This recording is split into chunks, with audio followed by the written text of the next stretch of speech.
One of my favorite things in the world to do is watch Friends. I know it's been off for years and years. It's not even around, but I still find myself binge watching old episodes. And I was thinking about this today and thinking, it's the predictability of the friends in the circle, right? You have Chandler with his quirkiness, Monica with her type A of just everything has to be so neat and tidy and organized. It's Phoebe's ability to make you laugh at her silly songs. Ross always comes in with those smart comments, and Joey and him and his food, like it is just so hilarious. And of course, Rachel, she just brings everybody together, and it's just such this beautiful, cohesive team of people.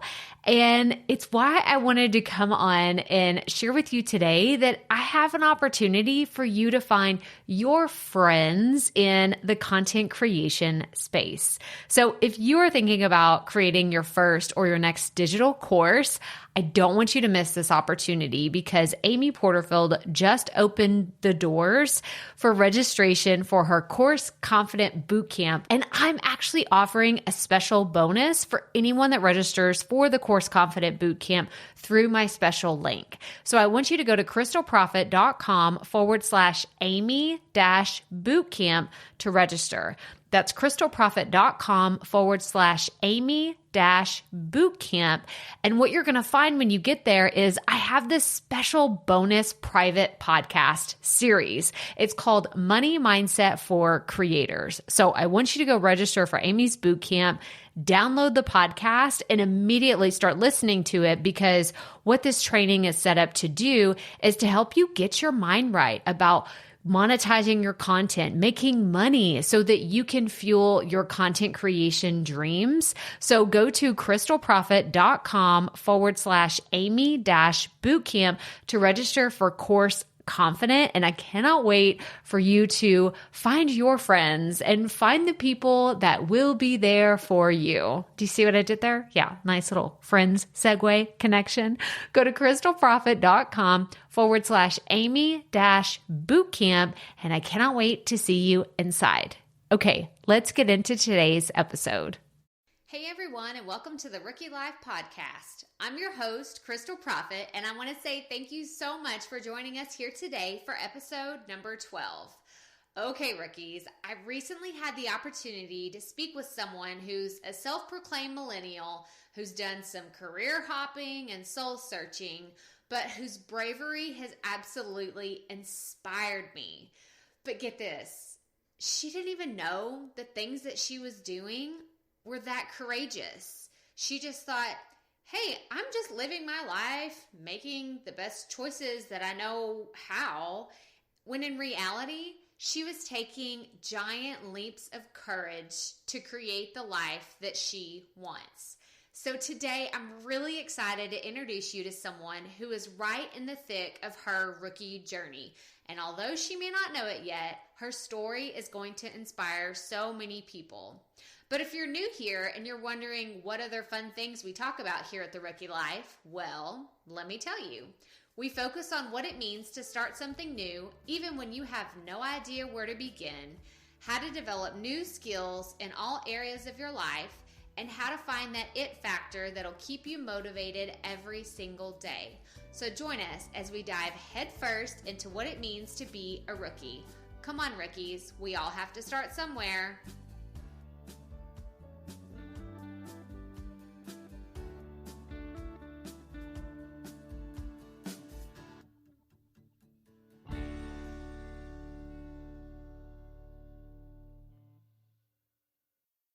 Hey rookies, and welcome back to episode number 12.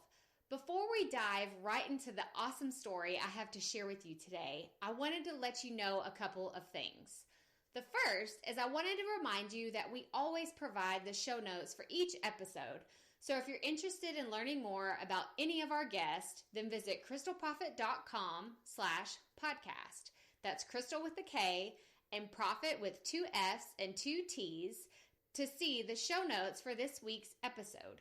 You'll also find social media links for our guests or any websites that they may have so you can follow along in their journey. The next thing I wanted to remind you of is to be sure and subscribe to the show so you don't miss any future episodes. There are some amazing things around the corner and I cannot wait to share them with you. And while you're at it, please rate and review the show on iTunes. We just did our first giveaway and it was just such a fun experience. And in the future, we're going to choose random reviewers to receive some really cool Rookie Life merchandise. You can leave a star rating between 1 and 5 stars, and you can feel free to leave a comment on what you think of the show.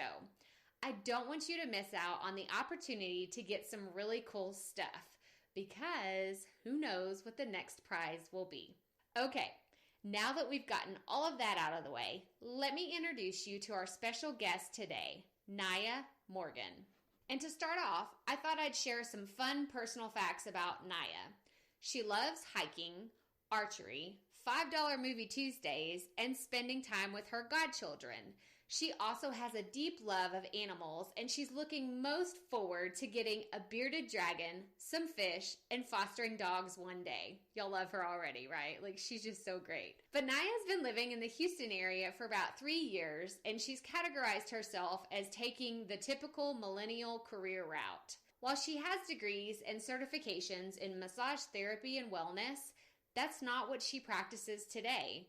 She's held many jobs from working with realtors, a cleaning company, a debt management company, a bank, etc. But her most recent experience was with a law firm. What she's decided to do, and guys, this is where we get into her being so much smarter than she gives herself credit, is she's taken the knowledge she's gained from each of those jobs and put them towards something that could help people and be profitable. So I can't wait to share the rest of her story with you. So let's get right to it. Here is my interview with Nyia. Okay, well, Rookie Life Podcast, I'm so excited for today's interview. Today we have on the phone with us Nyia Morgan, and she is not too far from me in the Houston, Texas area. And welcome to the show, Nyia. Thank you for having me. Yeah, so we are excited to learn a little bit more about your journey and what you have been up to. We've kind of told the audience a little bit about your background. You were going into massage therapy and doing something totally different than what you're doing today. So can you share a little bit about your journey and where you are today? Okay, definitely. Well, essentially, I want to say I'm just like any other millennial. We thought in 2007 when we graduated high school, yes, this is what we're going to do, and massage therapy was mine because I like helping people. And I thought, that was a great way to help people. And then after graduating from school, I realized, okay, well, I don't really like the politics of massage therapy. Like, I want to help people, but when you put that in the corporate world and they don't really understand how exactly you need to help people and how taxing massage therapy is on your body, it's like, okay, well, you're no longer helping people. You're really just hurting yourself. So it's like, okay, well, then I went on this whole long journey to try to find exactly what I'm good at. So I've done pretty much anything you can think of and everything you can think of. And I basically keep on coming back to the same things. I want to help people. And I've always been fascinated with real estate. So I just put the two together.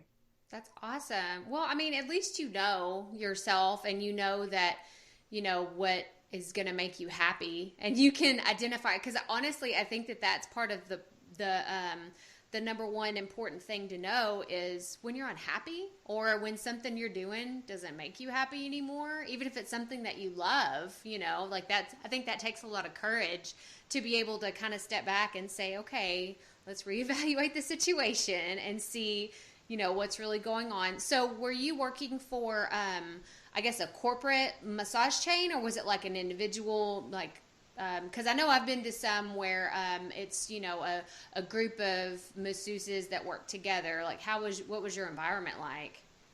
Coming fresh out of school, it was more the corporate ones. So I worked for a fitness center. They had a gym, personal trainers, they had hair cutting, they had pretty much everything, and massage therapists. And then I worked for just the kind of salon, like a family-owned salon. that wanted to incorporate massage therapy. And it's just the expectation at that time for a massage therapist, because it was still new. It wasn't like everyone should get a massage as a preventative. It was Mm-hmm. kind of just like, I'm going to pamper myself and get a massage. Yes. So back when I graduated, it was, oh, a massage therapist should work 8-hour shifts. And you're kind of like, no, I can't, I can't work an 8-hour shift because I'm utilizing my body. Mm-hmm. It's not like I'm sitting at a desk typing. I'm actually doing body work on somebody. Yeah. So I'm just, when sorry, no, that's fine. Go ahead. I was gonna say, so when I realized after, about a year of that this is what they expect, and I started depleting myself, essentially, I was just like, okay, this isn't gonna work. And it wasn't too common for massage therapists at that time to really have their own businesses. Now it is, but back then it really wasn't. But I'm just picturing. So, what I was going to say is, you're sitting here saying about your body, and I'm thinking of a professional athlete who, if you were to ask them, hey, do you practice hardcore 8 hours a day? And they're going to say no. Like they might do, an hour here, an hour there, or they may be working on, their mental game or something. But 8 hours a day, like that's a lot. That is a Exactly. lot. Well, and I know in your bio you were saying that you have been in Houston for 3 years. So where are you originally from, and what brought you here? I'm originally from New York. My family is, well, like my dad's from Jamaica, my mom's father's from Barbados, so we're kind of just Caribbean in general. But I was born in New York, and I don't care for the snow. I guess if you want to like blame it on the Caribbean roots, Right. like, I'm just not built for snow. So I was gradually getting further and further south. Like I stopped in Maryland, they snow. I stopped in Virginia, they snow. And I was like, okay, you know what? Going down south. I'm going as That's far so south as funny. I can. That's too funny. So did you move to Houston? Like, do you have roots here? Do you have family or friends? Or you just kind of picked an area and you said, you know what, this is where I'm going to go? Exactly. Just picked the area and was like, I'm going. I really Wow. expected to see like, okay, so don't judge me, but I expected to see like cowboys and like tumbleweeds. Like I was ready when I drove here. I was like, it's gonna be awesome. It's gonna be like all the westerns and the shows. And then I got here and I was like, this is like New York. Right? I was This is so pretty. funny. That's so funny. Especially for, being so I've am more used to the Dallas Fort Worth area. I originally grew up in East Texas, so coming to Houston, it definitely has more of a city vibe than if you go to Fort Worth.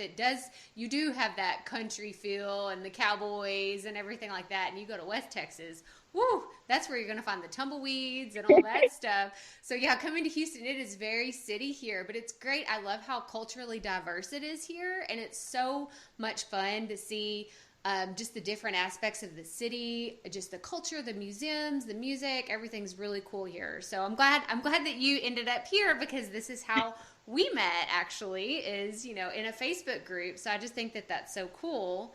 But one question I wanted to jump back to is so was it just what prompted you to go into the different direction? Did you just say, you know what, I'm done with this, I can't handle this anymore? And what made you decide on stepping into the real estate market? Going in a different direction was kind of realizing at some point in your life, you realize if you're the person that you have to go to somebody for advice or you're the one everyone comes to. And That's so good. for me, I'm the person everyone comes to. So like if my mom has a problem with anything, she's coming to me. If like my family has a problem with something, they're coming to me because I'm the one that's, been a paralegal. I've read contracts. I've been debt settlement management. I know how to negotiate debts with creditors. I've worked for banks. I know how the mortgage processes work. And so I've done so many different things that I know how to dig in deeper and find answers to the questions that when you call these places, they don't necessarily tell you up front. So I have the means to tell you what questions you need to ask to get the information that you really need. So I was like, at that point, I'm like, well, not everyone has that person in their life where they can go to. So like, what if my parents didn't have me? So if my mom had an issue with the electric company and didn't have me to call, so that I can call the electric company and fix it. And like, there are people that don't have that. So if I can be that for somebody, that would be great. Now, the real estate came into play because I couldn't figure out how to make that profitable. And I didn't want to make that profitable. Like, I don't want to make money off of helping you like that, because I don't want you to be scared or worried about asking for help. Because there's like, for example, a guy to like yesterday, he needed a jump and he asked me, he was like, well, can I pay you for a jump? And I'm like, I don't understand why you would have to pay somebody for help. Yeah. Like, it's a jump. I didn't have to do anything. I gave him my keys. He took my car. He jumped his car. He was like, do you want me to put it back in the parking spot? I was like, no, I'm getting ready to leave anyway. Like, you're good to go. Like, I don't need anything. So you are just like through and through a helper. You are a natural, like let's get this job done. Like, what's your problem? Let's figure out the solution. Let's work on this together. I love that. I love that because a lot of people don't have, I don't know if it's courage or if it's just the intuitiveness to step out of, a comfort zone or their safe zone and help someone else. Everyone's kind of always in their little bubble. Like, this is my perfect little bubble. I'm happy in here. So I think it's really brave of you to step out and say, no, like, come join me or I'll hop into your bubble, and we'll just kind of see how we can help each other. And I think that that's so great because that is exactly the type of people that I try to surround myself with, because you're only going to, you help other people, but in turn they help you just as much. Exactly. So, well, that's awesome. Well, so for those of you who don't know, I think I kind of hinted on it a little bit earlier, but Nyia and I actually met in a women's entrepreneur group that's actually here in Texas, and it was very inspiring. I just kind of put a message out there like, hey, does anyone have a cool or unique story that they would feel comfortable sharing on a podcast? And I was really blown away by their response for people wanting to share their story. So how has joining these types of groups online and these different support communities helped you, I guess, kind of get out of your comfort zone and just to kind of push yourself a little bit further? Okay, so those groups are amazing, and especially like because you have women like you that are in them. And even when I responded to your post, and I'm like, well, I'm not doing amazing. I'm not doing the best that some of these other women are doing. I'm making my way the best way I know how. I'm like, I don't have millions. I'm still in an apartment, like, but I'm running a business. And you're like, well, the fact that you haven't stopped, you don't give up, you're still going, that's an accomplishment.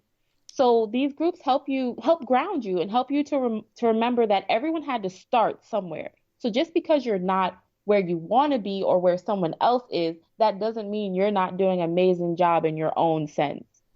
Well, and that's basically what this helps me to do. Well, let me tell you, first off, you are not giving yourself enough credit, because as someone who, I was born and raised in Texas, I've never lived anywhere else, and for you to uproot your life and move down here, like, just to keep, this is a far enough south, I'm just going to keep going. I don't know anybody, but I'll meet somebody eventually. I mean, that's amazing. Like, that's kudos to you, because I don't know if I could do that. Like, and I'm pretty brave, but I don't know. That's just, so that's awesome. I give yourself some credit for that, for sure, because that's just, there's a lot of people I know personally that would say absolutely not. I would never do that. So that's amazing that you're doing that. Definitely. I'm patting myself on the back. I'm like, right? there's a little things, and like everyone you talk to, they help you realize like the little things that you've done that are a step in like a positive thing. And even though you don't look at it as any big deal, because it's like, well, this is like, I don't have any kids and I don't have a husband. So moving one person is not that hard. But then, like you said, it's also the mental part of it. Like, you don't know anyone here. Do you really want to just up and leave and move from everyone you know? And it's not like you're moving down the street or around the corner. You're moving to like halfway across the country. Right. Well, and so on that note, how did your family feel about, your travels? Like, just saying, hey, I'm going to go see what happens. And, what were their thoughts whenever you decided to move away? They're always pretty supportive of the random things that I do. I guess they're used to it by now. I hear you on that. I understand that. I guess they're used to it. So it's kind of just like, we would wish that you come back to the East Coast and, so that we can all be close. But, we get it. But if you, want to come home, We're please always come going to be home. here. Well, that's awesome, though, to have such a supportive family because, I can't imagine a healthy environment or a healthier environment to have that safety net of home, but to also, I would think that would give you the confidence to say, you know what, I am going to try this thing, even though it's scary and I'm terrified that I don't know what's going to happen, but you know what, I'm going to make it work. And if I don't, I always have my family to fall back on. So that's really awesome. Well, my next question is, so where do you see yourself in 5 years? And I don't mean this in a very specific, okay, this is exactly where I'm going to live. This is, what my husband's going to look like. This is how many kids I'm going to have. Like, I don't mean that. But where do you see yourself, I guess, professionally and personally in a way that is projecting yourself onto your future self, if that makes sense. If that doesn't, just let me know, because I think I confused myself a little bit, but where do you see yourself in 5 years? I think I'm with you. Okay, so in 5 years, I'm pretty much, in 5 years, I want to be able to teach other people, or rather not even teach them, because a lot of people are just helpful in nature. Give other people the ability, the access to be able to help people in the way that they want to without being stressed out about, oh, this isn't profitable for me. Oh, how am I supposed to do this? How am I supposed to do that?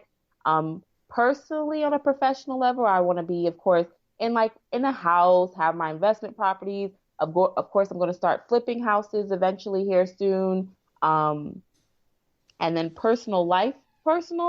that's just, I need to work on that in general. Just see what happens. I just gotta work on that at some point. But that's great, though. I think that just the fact that, there's a lot of people I could ask the same question to, where you see yourself in 5 years, and they just look at you blank in the face like, what? I don't even know what I'm doing for dinner tonight. What do you mean 5 years from now? So just the fact that you've thought about it and you're consciously making it happen. I think that is so important for everyone to know that, it is so important to live in the here and the now, but just having that little glimpse of what could be in the future, that's the part that I love to talk to people about. What they would love to accomplish and the things that they would love to see their business do, or personally in their life, just stuff to happen. That's awesome. So I'm excited for you. I can't wait to see, what things you shake up. I feel like you're a mover and a shaker, and you're going to get out there and you're going to get it done, and not going to take no for an answer. Definitely, I try to be, and I completely agree. It's better to at least have some type of idea of where you want to be, because it makes waking up easier. So it's not like I don't have hard days where I'm just I don't really feel like it, or this isn't going to work. Self-doubt is serious. Right. Yes. That is definitely a struggle. But for me, I'll lay in bed in the morning and I'll be like, I don't want to do this. I can't do this. This might not have been the smartest idea I've ever had. And I sit there and I'm like, okay, well, the harder the day, the more the percentage. If my day's not that bad, it's 80% of it is just showing up. Just get out the bed and show up. And then the harder the day is, 100% of it. I'm at 100% of it. Just get up and show up. If you just show up, something will happen. And so that's what I tell myself. That's so good. But you have such a healthy, positive outlook on, struggles. And, even if you don't have everything figured out, or you're still working on, bits and pieces of yourself, I think it's great to have that mindset of, I just got to show up. It's all I got to do today. I'm not feeling it. I'm going to make it happen. I'm putting one foot in front of the other, because so many people get stuck in just this wall or this fog of, I don't know where to go next. So I'm just going to kind of hang out and get stuck in my groove and just keep going and get complacent. I guess that's the best way to put it, is to settle. Yeah, definitely. But well, I want to jump into, this is one of my favorite parts of the interview, but it's what we're calling the keeping it real questions. And we ask all of our guests this. So the first question that I have is, what motivates you on days when things are super tough? And I use the same analogy with everybody because it's happened to me a gazillion times and I cannot, But you woke up late, you spilled your coffee, you're running late for an appointment, like you're just completely frazzled. But what motivates you on those days just to keep going? I'm going to go back to what we talked about before, just showing up. Like that's literally my day when I'm just like, it's 100%, just show up. I'm like, if I do nothing else today, I showed up. That's Like, awesome. it's just, and I want to say that I want to say like I'm the poster child and like I think of, oh, what I want for my future and everything, but that would be a complete and utter lie. I don't. I'm just sitting there like, I don't want to do this. I still, if one more bad thing happens, I'm turning around. And I just sit there and I tell myself, I'm like, look, just show up. If you just show up, if all you did today was show up, you moved in the right direction. Just don't stay still. Just move. Well, that's awesome. So is that going back to the poster child thing, is that something that someone, do you have a voice? Like, is it your mom or your dad or a coach or a teacher or somebody just like in the back of your mind telling you, to just show up today? Or is that an inner voice? I want to say it's an inner voice kind of because it's what I tell people. It's kind of like practice what you preach. Right. Like if the harder things get, just go back to making it small. Just show up. Yeah. Like you didn't want to get up today. You didn't want to deal with the kids. You didn't want to do this. Okay, well, get up and make everybody breakfast. Well, now you got up and made everybody breakfast and now you want to do something else. Right. You got moving, so that got everything, the wheels turning and everything started for you. So you had a productive day when you never wanted to do anything that day to begin with, as opposed to just sitting in the bed and letting nothing happen. Yeah, that's awesome.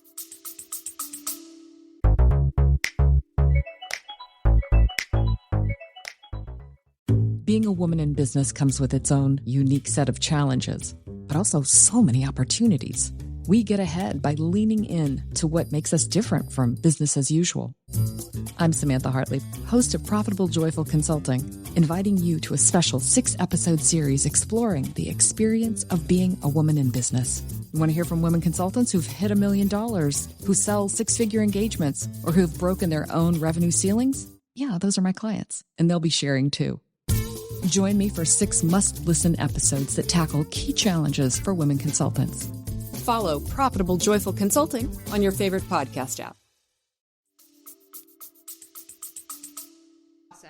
No, that's such a healthy, like I said, outlook. And it's funny because I'm sitting here while you're saying that. I think that part of that, I'm sure, either consciously or subconsciously comes from the massage background. Because, you're helping people get healthy and, keep their bodies moving and help them move without aching. So I'm just imagining like this body that, you just got to get up and get moving, even if it's hurting or even if, like you just got to get going and get to doing something that's going to help you feel better about yourself. Okay, no, I can understand that because if I think about it, because subconsciously I can see that because like in school, we learned about Eastern medicine as well as Western medicine. So, you got your Eastern side. So you have like your Asian body works. You've got like your acupuncture, your acupressure. And the big thing in that is your chi. It's always moving, always flowing. Mm-hmm. The problems start when it goes stagnant, right. When it's stuck, when it's building up. So long as it's moving, you're fine. But the minute it goes stagnant, you start getting your aches, your pains, you start getting diseases, you start getting depression, And that's pretty much for everything in life. When you branch it out, when you have nothing going on and you're not moving, that's when people get depressed. When you get depressed, you start getting sick. So long as just keep moving and don't let that happen. Don't let it stop you, slow you down so that you get to the point where you're just stagnant. So yeah, no, I can see how I would immediately equate that to like my schooling. I do. I totally see it. And it goes back to, if there's someone out there listening, like, oh, I have a background in this, but I'm doing something totally different. That's okay. That's okay. Yes. Like I hate to hear that people have this idea of a failure because they got their degree in one thing and then they're not doing it. It's like, oh, well, I failed. I might as well just give up. And it's like, no. Like, if you look at so many people's stories, like, that's what it helps you in so many ways, just shape you as a person. So Yeah. I love that. So it's seeping into your life, whether you're thinking about it consciously or subconsciously. Those practices and those teaches, they're helping you. But Exactly. okay, so let's move on to the next question. Do you consider yourself a perfectionist? Yes. Yes, to a certain extent, I will say absolutely yes. But there's a point in your perfection, your I guess your strive to perfection where you have to say, look, good enough is enough sometimes. Like, Right. it doesn't have to be perfect. So I'm the one that you tell me you have a problem and I'm immediately taking notes on what you said. You haven't asked me to help with the problem. I'm just immediately taking notes on what you're saying, what the problem is. In my head, I'm like, okay, I have 80 different websites I can go look at for this. I have this person I can talk to. I've got contingencies for my what ifs. And I'm like, look, at some point you just have to, it's fine. It's fine. Like, it doesn't have to be perfect. You don't have to know where each puzzle piece is going to fit in. As long as you start putting the pieces together, you'll find it eventually. So Well, I that's like my that. problem. I like that though. You have all the pieces and just put them together eventually. I like that because I feel like a half, not even a half finished puzzle. I feel like, so, sometimes I wake up and I'm like, well, I'm missing a few pieces. The dog ate some or something. Like we gotta go back and reinvent. Stitch some stuff together, get some super glue out, and fix this thing. But yeah, I like that analogy. Okay, so my next question is, what's the best advice you would give to your younger self? Oh man, let me see. Hmm. Don't, let me see. I think I would just say things get better. Like, I wouldn't want her to change anything because everything that we learned along the way to get to this point today got us to this point today, Right. got us to the mentality that we have. So I would really just tell her keep moving. It gets better. That's awesome. That's so good. And when I ask this question at the end, it's so funny. Like, I have to just be really quiet on your pause because that's what everyone does. They're like, "Oh, what would I say?" It's kind of like that slap in the face, like, "Oh, I don't know. I don't want to talk to her anymore. Like, is she even around?" That's how I feel about it. I'm like, "Oh, like, no. She's not allowed to come out anymore." But no, that's so good. That's so good. Just keep going. Get out of bed. 80% of it is just getting out of bed. Seriously. Seriously. Well, this is the part where I want to give you an opportunity to let our listeners know where they can find more about you. So do you have some social media sites or a website where we can follow your journey? So I have Instagram and I have Facebook for my business page. I want to say that, well, actually, no, everything is just Nyia, REI. So N is in Nancy, YIA, R is in Robert, E is in Edward, I is in India. And you'll be able to pull me up for all of those. And then I have like my personal page where I put all of my funny workout stuff because I try to incorporate now working out on top of trying to run a business. So that's just lady underscore Nyia.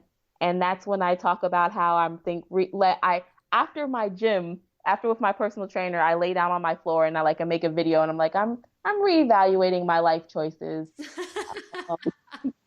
Well, I didn't know about that one. I'm going to have to go check that out today because, yeah, I can only imagine how it is right after you finish a workout. Oh, my goodness. What we're doing. He made me flip tires today, guys. I don't even understand Oh, why no. there are tires like this. Like, just my inner thoughts about what happened.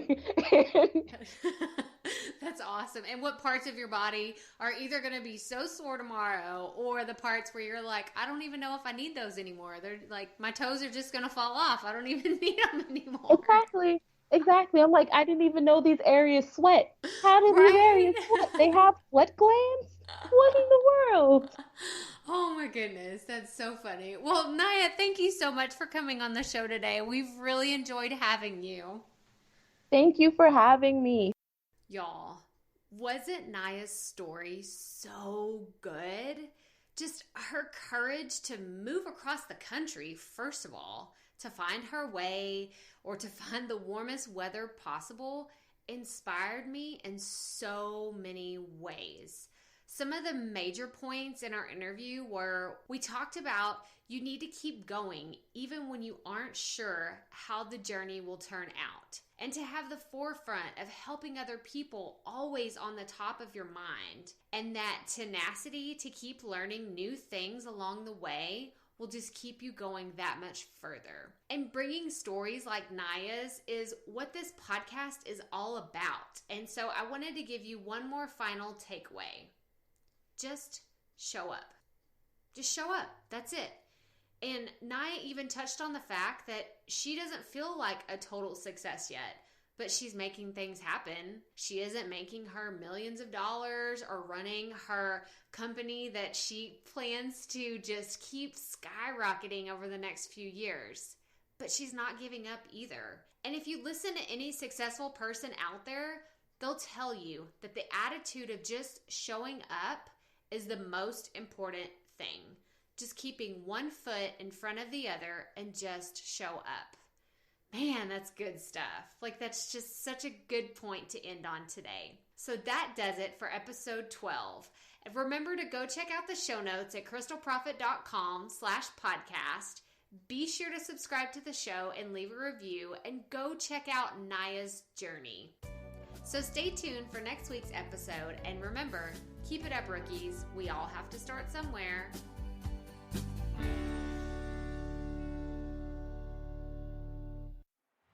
Hey, Profit Podcast listeners. Thanks for sticking around to a little bit after the episode to hear this special message, because I want to hear from you. We are starting a new segment called Fan Mail Shoutouts, and I want to hear from you, and I want to hear your questions. What do you want to know? What questions have you been dying to ask me? So here's how to make this happen. Go to the app where you're listening to this podcast right now. Go there. I'll wait a second. Okay. Now, once you're there, you're going to see a hyperlink at the top of the episode description that says, send Crystal a text message. And that's all I want you to do. Send me a text. It could be casual, informal. It could be totally anonymous. Or if you want, you can include your name and the name of your podcast or content wherever you are creating, and I will give you a special shout out in an upcoming episode. So again, go to the show notes for where you're listening to this episode right now, and it will say, send Crystal a text message. And I cannot wait to hear from you and give you a shout out in an upcoming segment of Fan Mail Shoutouts.